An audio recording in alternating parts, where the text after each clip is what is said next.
त भगवानको शक्तिले जस्तो रे यो त कसरी उखालो होला भने अचम्म हेर्नु न के ठाउँ महँगो छ यसपालि तरुलहरू जहाँ स्पेसल चाउ अनि भनेको साथमा पैसा हुँदैन नि त अनि गरेको सङ्घर्ष उहाँको अनुभव र उहाँको कामप्रतिको लगनशीलता हेर्नुहुन्छ साथीहरू फर्साइदिन्छ कि हेलो हेलो भनेर मान्छेलाई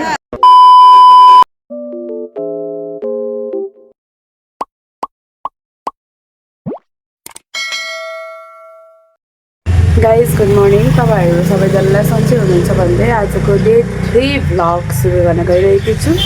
आज चाहिँ म बिहान भ्लग स्टार्ट गर्न बिर्सेछु त्यही भएर अहिले स्टार्ट गर्दैछु साथीहरू कन्टिन्यू बेसीजनको तरकारी भएर होला घिरौला यति महँगो रहेछ साथीहरू 850 रुपियाँ ढक आम्मामा मरिन्छ होला म त ढले टाइप भइरहेको 1000 दिएँ 150 रुपियाँ तैँले अनि त्यसपछि हेर्नुहोस् साथीहरू अरू तरकारी किन्न त जानै पर्यो थरीको तरुलहरू देख्न पाइन्छ गाइस यहाँ हेर्नुहोस् है सबैजना एकै ठाउँमा गाँसिए जस्तो कसरी फलो होला यार यो तरुल त कसरी निकाल्यो होला है अङ्कल यो त कसरी उखालो होला भने अचम्म हेर्नु न एकै ठाउँमा जोडिएर बसेको छ आम्मामा यो त भगवानको शक्तिले जस्तो रे क्या यस्तो राम्रो हेर्नु त ल कति कस्तो छ यो तरुल त कति किलो होला है आम्मा हजुर कति छ यो 50 किलो छ यति तरुल आम्मामा 50 किलो तरुल सबै एकै ठाउँमा गाँसेको छ हौ यो लुरबुर गरिएर ए भगवान बनतरुल मैले लिएको बनतरुल कति महँगो छ यसपालि तरुलहरू साउ यही हो महँगो गर्ने ऊ त्यो हारमा लगाएको चाहिँ सिमल तरुल आज त तरुलै तरुल कस्तो तर्साइदिन्छ कि हेलो हेलो भनेर मान्छेलाई तरुल बजार पुरै तरुलमय भएको छ अहिले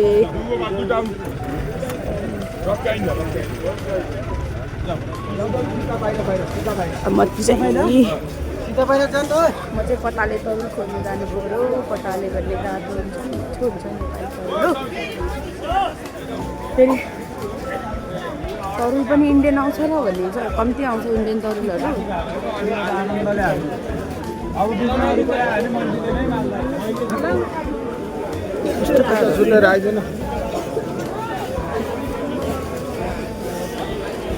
बनतरुल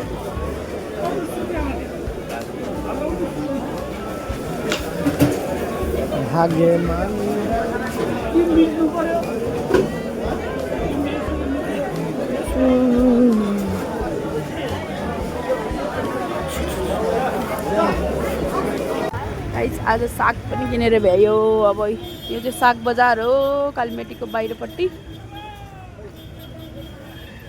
आजभोलि चाक्कुहरू बेच्न थालेको छ चाक्कु लड्डु लौराहरू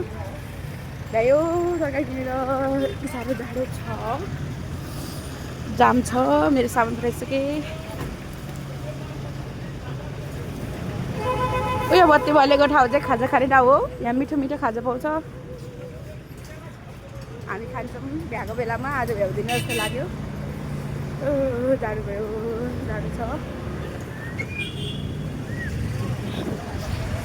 यस्तो मिठो बास्ना आइरहेछ कि उसको बास्ना क्या चाक्कु पकाएको बास्ना आइरहेछ अब लड्डु सड्डु बनाउँछ नि त मान्छेले त्यही भएर होला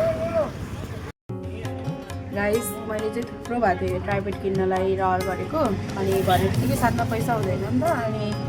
इच्छा राखिरहेको थिएँ मैले भनिरहेको थिएँ मेरो बहिनीलाई आज चाहिँ मलाई बहिनीले फाइनली यो ट्राइपोड किनेर ल्याइदिएछ मलाई भिडियोहरू बनाउनुलाई सजिलो हुन्छ भनेर मेरो बहिनीलाई धेरै धेरै थ्याङ्क यू हेलो गाइज अहिले चाहिँ 7 बज्दैछ अनि हेर्नुहोस् माहौल मेरो तरकारीहरू अलिअलि सकियो अलिअलि बाँकी छ ओहो कस्तो खालको आएको नि गाइज म चाहिँ एकदम भोक लागेर चाउचाउ खान आएको यो चाहिँ मेरो ज्वाइँले बनाइदिनु भएको ज्वाइँ स्पेसल चाउचाउ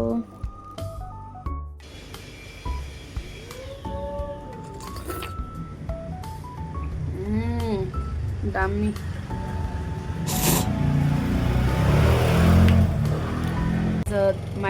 बाजेको कालो माया हेर्ने कथामा आएको छ, शनिबार आएको। मैले चाहिँ आज हेरेँ, अब भ्याउँदैन, सधैँ टाइम मिल्दैन नि त। यति राम्रो छ गाइज, तपाईँहरू पनि हेर्नु होला एकचोटि, किनभने उहाँको चाहिँ कथा हेर्नुहुन्छ क्या तपाईँले। उहाँले गरेको सङ्घर्ष, उहाँको अनुभव र उहाँको कामप्रतिको लगनशीलता हेर्नुहुन्छ साथीहरू। अनि तपाईँहरूले आफ्नो कामप्रति एउटा सम्मान दिन सक्नुहुन्छ गाइज। एकदम हेर्नु होला सबैजनाले हेर्ने कथाको माइलो बाजेको कालो माया। यति राम्रो छ, यति राम्रो छ, हेर्दा हेर्दै रुनु आउँछ।